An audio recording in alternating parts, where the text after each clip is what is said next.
Óglaigh na hÉireann, the Irish Republican Army, is regarded as one of the oldest, most professional and most successful guerrilla armies of the 20th century. Numerous struggles throughout the world have taken inspiration from its example.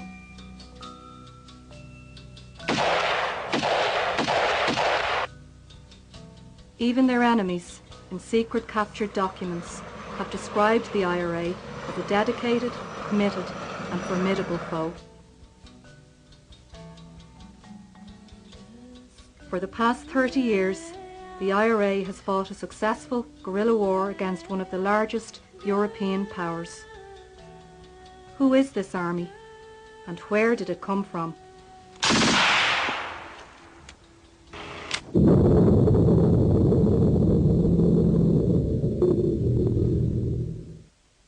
Ireland was Britain's first colony, but not its last. Many other native people suffered the yoke of the British Empire. But in almost every generation, the Irish people rose up in rebellion.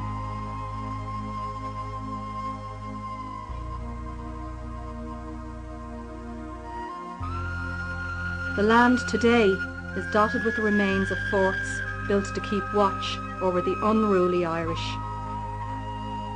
But it was in the early 1900s that the most successful uprising took place. In Dublin City, at Easter 1916, militant Irish Republicans staged an insurrection and declared Ireland a republic, free from British rule.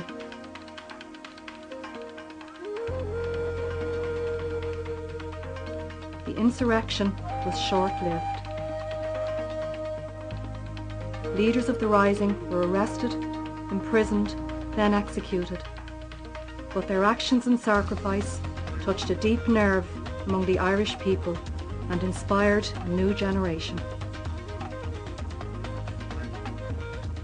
In the guerrilla campaign that followed, the newly formed Irish Republican Army engaged British forces at all levels. In the countryside, their flying columns inflicted major casualties upon enemy forces. In the city, British intelligence operatives were identified and executed. The guerrilla war ended in 1921. Under threat from armed Protestant loyalists in the northeastern part of Ireland, Britain partitioned the country. In the north, a Protestant state for a Protestant people was formed. Irish Catholic nationalists were to have no say in this new state. The B Specials, a newly created state militia, waged a bloody sectarian campaign against them. For the next 50 years, Irish Catholic nationalists lived as second-class citizens in a unionist state within their own country. They suffered poor housing, job discrimination and the denial of voting rights. In 1968, they began to organise and campaign for basic civil rights. The response of the state was as ever. Marchers and campaigners were violently assaulted.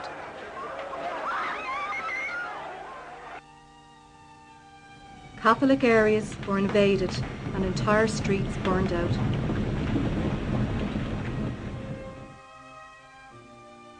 The largest movement of population in a European country since the Second World War took place as people fled for safety. But an angry and risen people are not easily cowed. In running street battles, armed only with sticks, stones and petrol bombs, they forced the heavily armed RUC and B Specials out of their communities.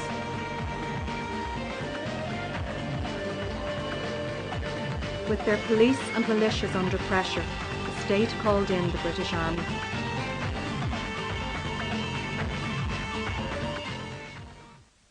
Internment without trial was reintroduced, just as it had been in the 1920s, 30s, 50s and 60s. Hundreds of young nationalists were rounded up and imprisoned. Many were tortured. When people protested against internment, they were again beaten off the streets. when the beatings didn't work, guns were turned upon the people. Derry City, 30th of January, 1972.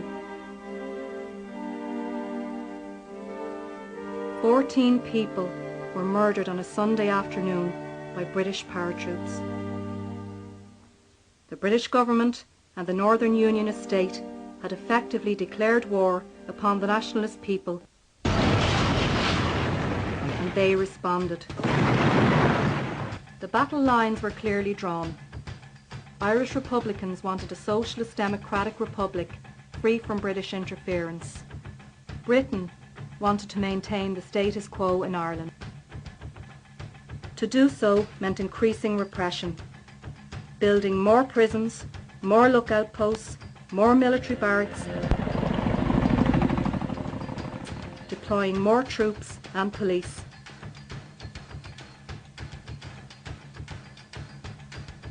It also meant denying that what Britain was engaged in was attempting to suppress a centuries-old anti-colonial struggle.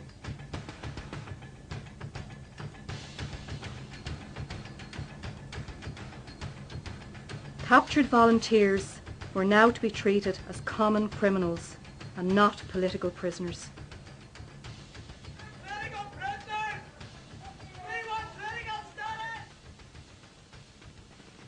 Look at that blanket, man! But the volunteers fought as heroically inside the prisons as they had without, and resisted all attempts to criminalise them.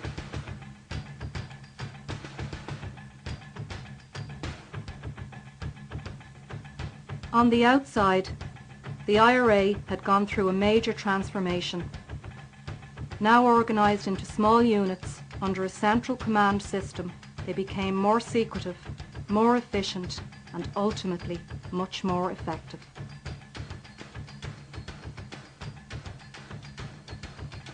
Just how effective was soon evidenced.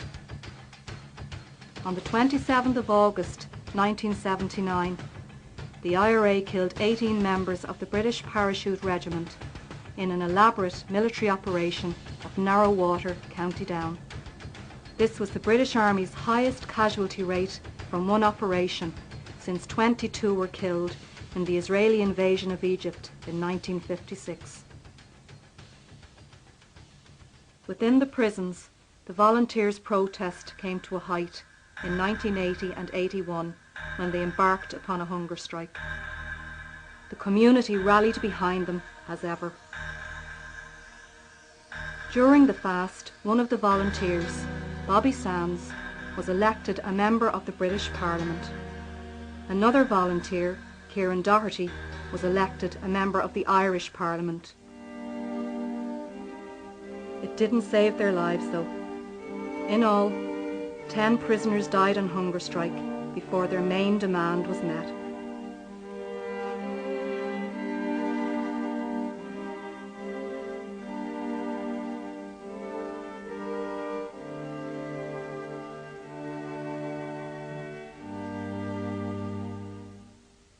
Their burials prompted the largest demonstration of nationalist sentiment seen since the Easter Rising of 1916.